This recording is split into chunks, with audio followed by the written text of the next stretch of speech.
So this morning, as we get started, we're going to spend the next 3 weeks talking about something that I think is pretty important. I always say at the end of a service that it's been great to be here with you all, but now it's time to go to win and commit to grow. And one of the things that the part of that mission statement for us is the commit to grow part. The next 3 weeks, we're going to talk about God's heartbeat.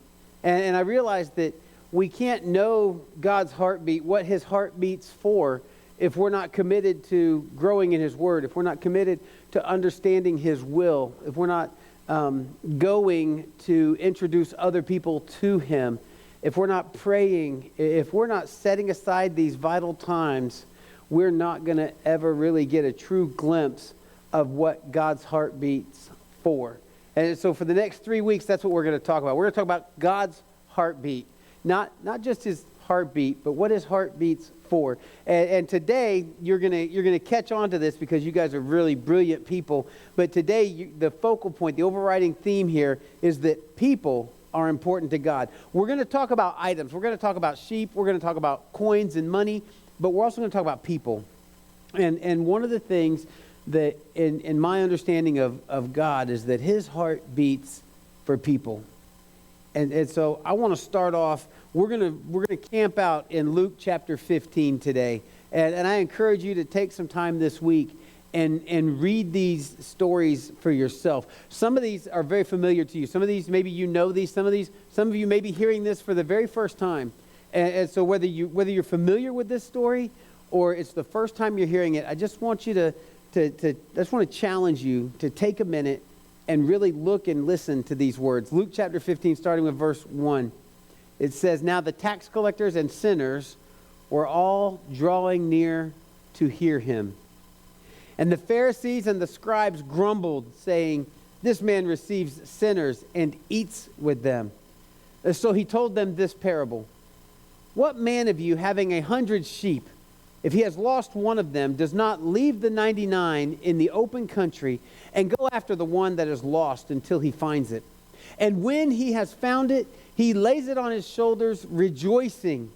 And when he comes home, he calls together his friends and his neighbors, saying to them, "Rejoice with me, for I have found my sheep that was lost." Just so I tell you, there will be more joy in heaven over one sinner who repents than over 99 righteous persons who had no repentance. Or what woman, having 10 silver coins, if she loses one coin, does not light a lamp and sweep the house and seek diligently until she finds it? And when she has found it, she calls together her friends and neighbors, saying, "Rejoice with me, for I have found the coin that I had lost." Just so, I tell you, there is joy before the angels of God over one sinner who repents. And then he said, "There was a man who had 2 sons.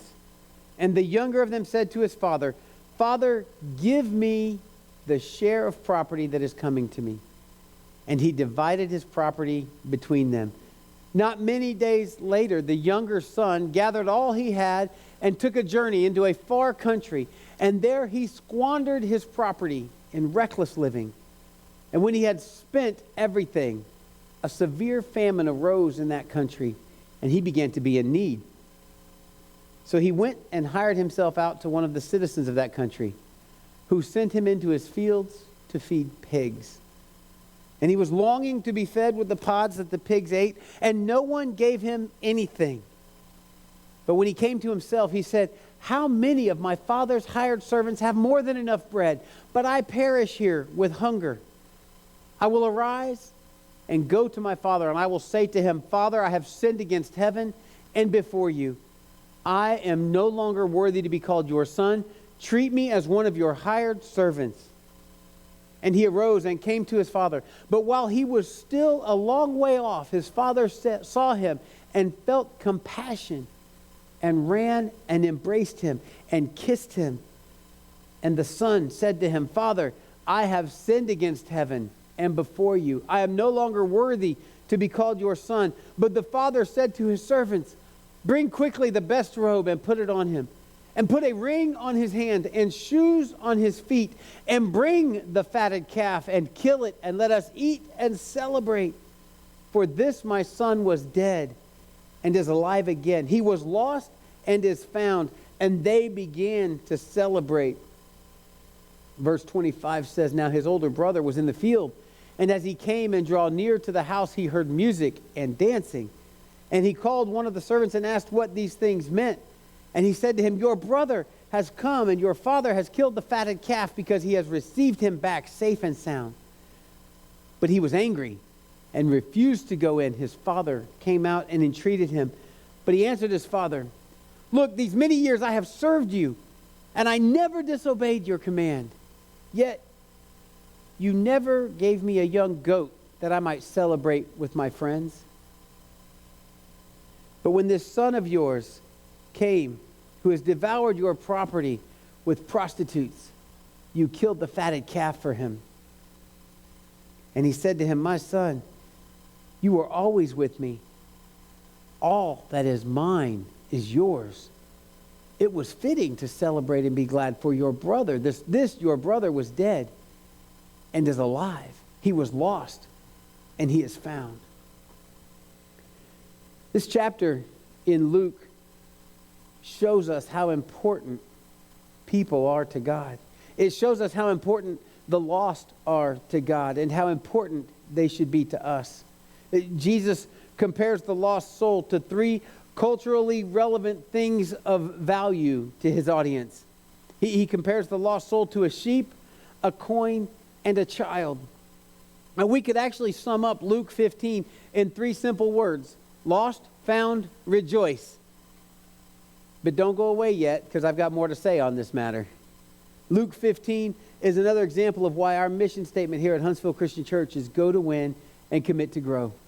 That when we go every week, my prayer is that you are searching for someone who doesn't yet know the love of God. Or maybe someone who has, like the sheep, wandered off. Here in these first few verses, we have a unique situation. Luke 15 verses 1 and 2 says that the tax collectors and sinners were all drawing near to him. They're drawing near to Jesus. They want to hear what he has to say. They want to see what he's doing. They want to see the way he's treating people. And the Pharisees and the scribes, they're also drawing near to Jesus, but it seems that they're grumbling about what he's doing. They say, this man receives sinners. He eats with them. That's something they would never do. And we have Jesus sitting here actually eating with tax collectors and other unsavory people. Just outright sinners, if you will.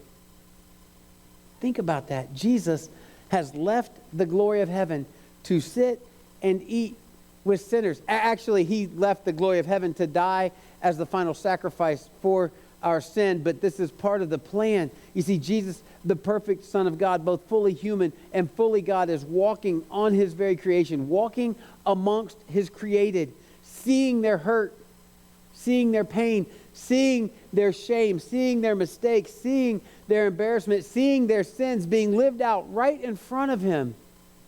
And he still chooses to not only sit and eat with them, but to take a moment and explain to all of them, including the religious leaders around them, why. And he sets up for them an example in these three parables, and he sets up for them this example in deed, in the way that he lived out his life. At this particular dinner party, though, Jesus talks about three things that are lost. He talks about the lost sheep, a lost coin, and a lost son. Well, we're going to look at them a little bit closer and see if we can get a glimpse of God's heartbeat. He says to them, any one of you, and this is where he speaks culturally, he said, any one of you that has 100 sheep, and one were to wander off, separate himself from the rest of your flock, would you not go and search for him? Would you not leave them in the open field while you go out and look for your other lost sheep and rescue it and bring it back into the fold? Bring it back with the other sheep. You would leave what you're doing. Nothing is as important as that one sheep that wandered off. He says you would leave those sheep and you would go and you would get that sheep. Listen, folks, I got to tell you a couple of things. Sheep are dumb.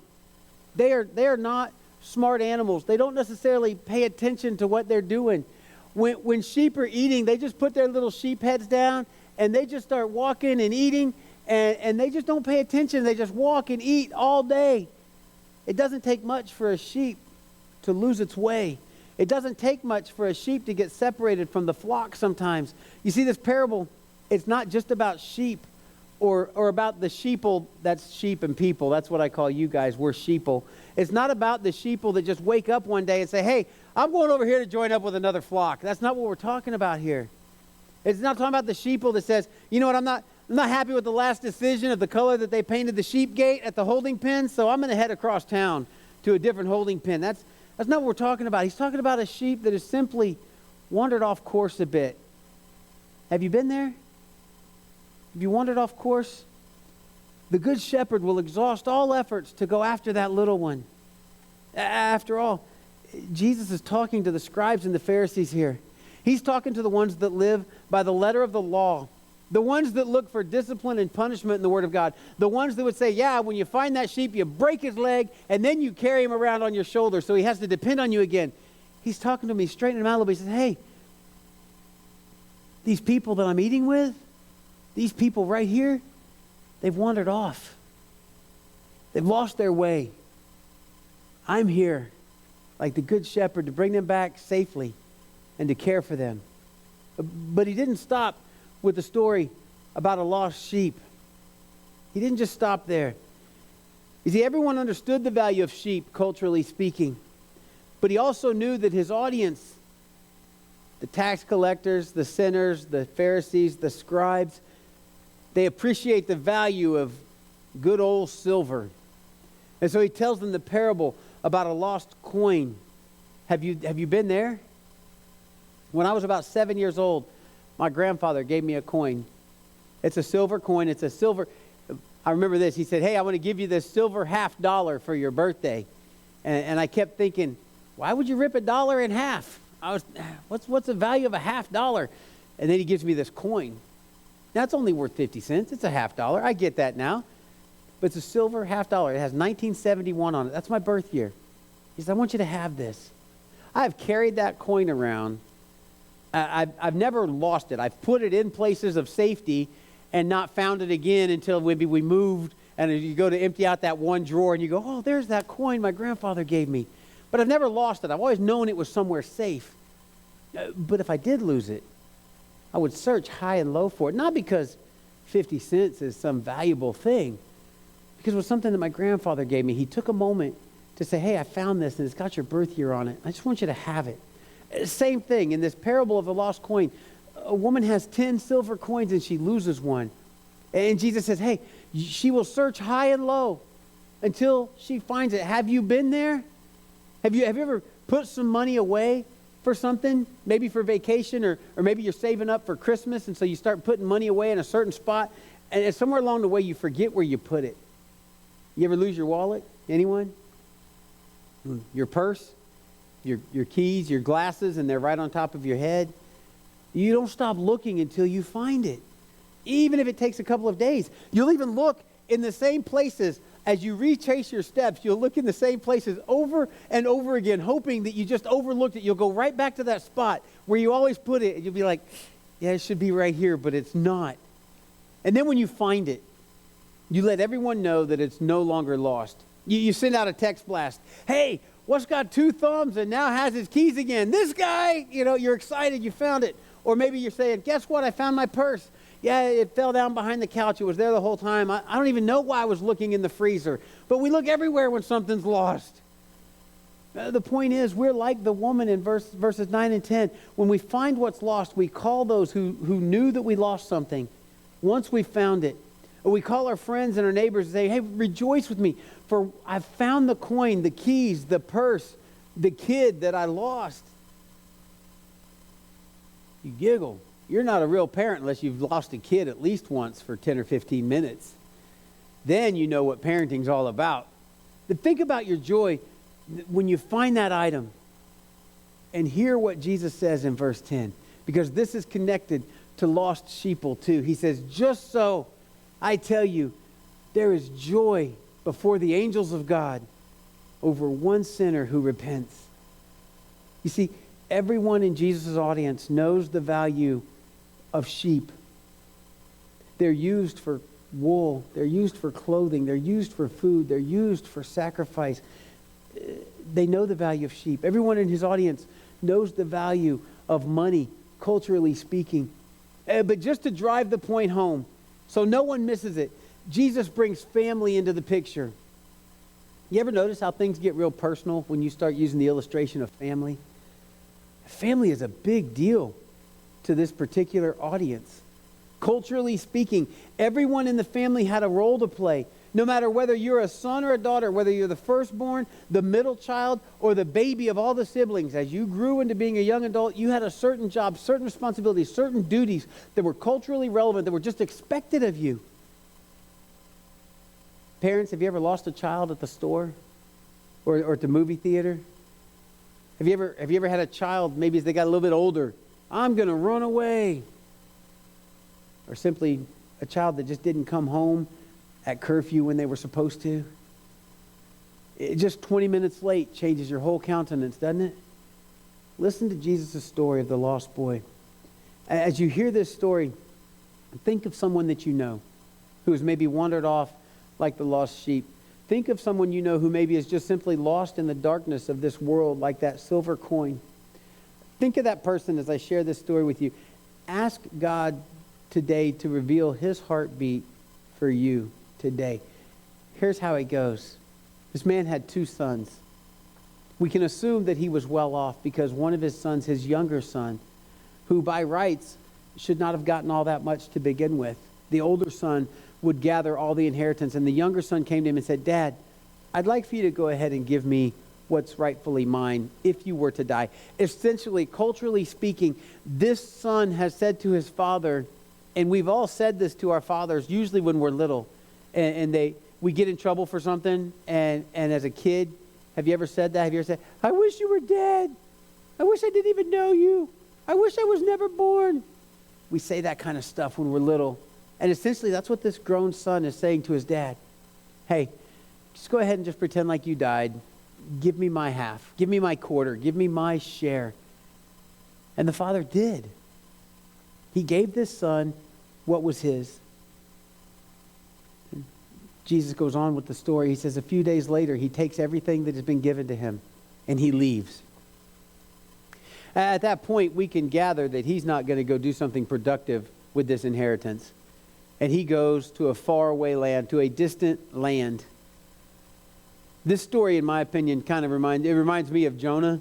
Jonah tried to go to a distant land to get away from God. And you know, it's funny, every horrible country song that's written talks about, when I grow up, I'm going to leave this town. And that's what happened here. This young man takes all this stuff and he leaves and he goes far away. He gets as far away from his family as he can. He gets as far away from his father as he can. And he starts living on his own. And he starts to indulge in a different lifestyle than what he was raised in.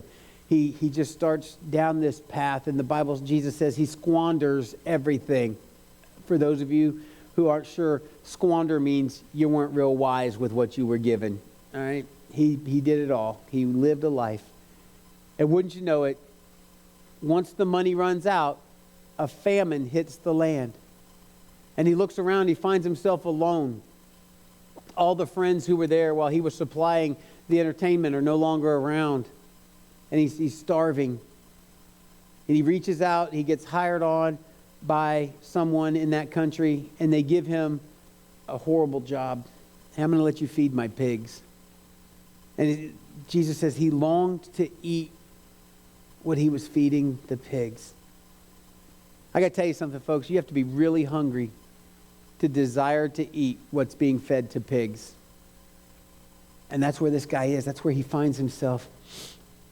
And somewhere in this, he realizes, my dad's servants, the lowliest of servant in my dad's house gets 3 meals a day and water to wash himself with and a place to sleep. I'm going to go home. He said, I have sinned against heaven. I have sinned against my father. I'm going to go home. This man had 2 sons, and the youngest one left him. And we're going to jump in here in verse 24. And the dad says this. The son is coming, and he sees him from afar off. And the son, I can only imagine, I don't know how far, how long, how many days it took him to walk back home, to get back home, but he's still a good distance off. And he's probably starting, as he gets closer to his house, he's rolling through his head what I'm going to say. Dad, I've sinned against heaven and I've sinned against you. I'm no longer worthy to be called your son. And as he gets closer, and he starts to say that. And his father stops him. He says, no. He tells the servants, go get a robe, put it on him, get a ring, put it on his hand, put shoes on his feet, bring the fatted calf. He said, for this my son was dead and is alive again. He was lost and is found. And they began to celebrate. But then his older son, who was in the field, as he came and drew near the house, he heard music and he saw dancing. He called one of the servants and asked what these things meant. And he said to him, your brother has come and your father has killed the fatted calf because he has received him back safe and sound. But he was angry. And he refused to go in. So his father came out. The Bible says he entreated him. And he answered his father, this many years I've served you. I've never disobeyed your command. Yet you never gave me a young goat that I might celebrate with my friends, that I could have a cookout with my friends. And when this son of yours comes who has devoured your property with prostitutes, you killed the fatted calf for him. And he said to him, son, you are always with me. All that is mine is yours. It was fitting to celebrate and be glad for this brother. For this your brother was dead and is alive. He was lost and is found. I think that every one of us can relate to someone in this story. Maybe we have wandered off and squandered the love and grace and forgiveness of God on a less than average lifestyle, on mediocre life choices. Maybe even as a Christian, you've had those moments where you realize, I'm not living off the bounty of God's table. I'm out here fighting for scraps. And it's time to return to the arms of your loving Father. Unfortunately, my life experience has shown me that many of us are like the older brother when it comes to someone repenting, especially if it's a family member or someone that we think we know well. The older brother, he stayed by his father's side. He worked the farm. He did his cultural older brother duty of running the family business. He has the keys to the kingdom, so to speak, but he also has such a distaste for the actions of his younger brother. Remember, Jesus is telling this parable to the religious leaders, to the scribes and Pharisees as well. I can see them maybe starting to side with the older brother. When Jesus says in Luke chapter 15:28, Jesus says he was angry and refused to go in. His father came out and entreated him, but he answered his father, look, these many years I've served you. I've never disobeyed you, never disobeyed your command, yet you never gave me a goat that I might celebrate with my friends. But when this son of yours came who has devoured your property with prostitutes, you killed the fatted calf for him. And all the scribes and Pharisees are like, yeah, wretched younger brother, the law says he should be punished for such disregard, for such disrespect to his father. I can see him agreeing with that. He should be punished for living that kind of a sinful life. He lived with pigs, a good Jewish boy. He shouldn't be celebrated. Remember what the father said? Verse 31, he said, but son, you are always with me.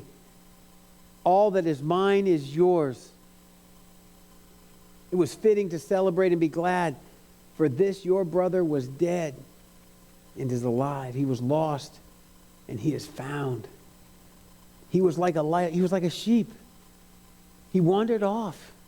He was misplaced like a coin. Yes, he did the misplacing of his own will. He was dead to us. But now we see that he is alive. And not that it's any of your business, son, but he is very much repentive. You see, the younger brother, the first thing he said to the father, as he hugged his neck, Father, I've sinned against heaven and sinned before you. I'm no longer worthy to be called your son, but I would love to be your servant if you'll have me.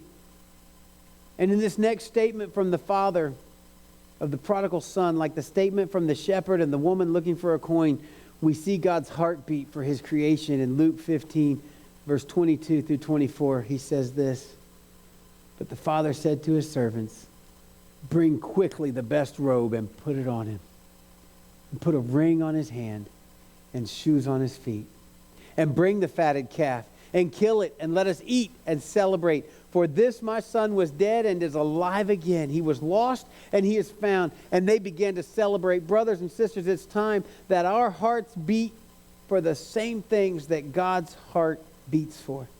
I don't know what that looks like for you today. Maybe you need to offer forgiveness and help restore someone back to the family of God. Maybe there's a friend or a relative that you know is out wandering and lost. Maybe you know someone who is literally lost. Maybe they've secluded themselves off from others and they're just living in darkness like a lonely lost coin under a nightstand. Whatever your response is this morning, will you consider what you need to do so that your heartbeat will be in line with God's heartbeat? I want to encourage you to share your response with us today, either in the comments down below or send us an email to office@hsvcc.org. But whatever you choose, will you respond to God's word this morning as we sing our response song and consider how you can make that commitment to search for the lost sheep, the lost coin, to help restore the lost son? Will you sing our response song with us?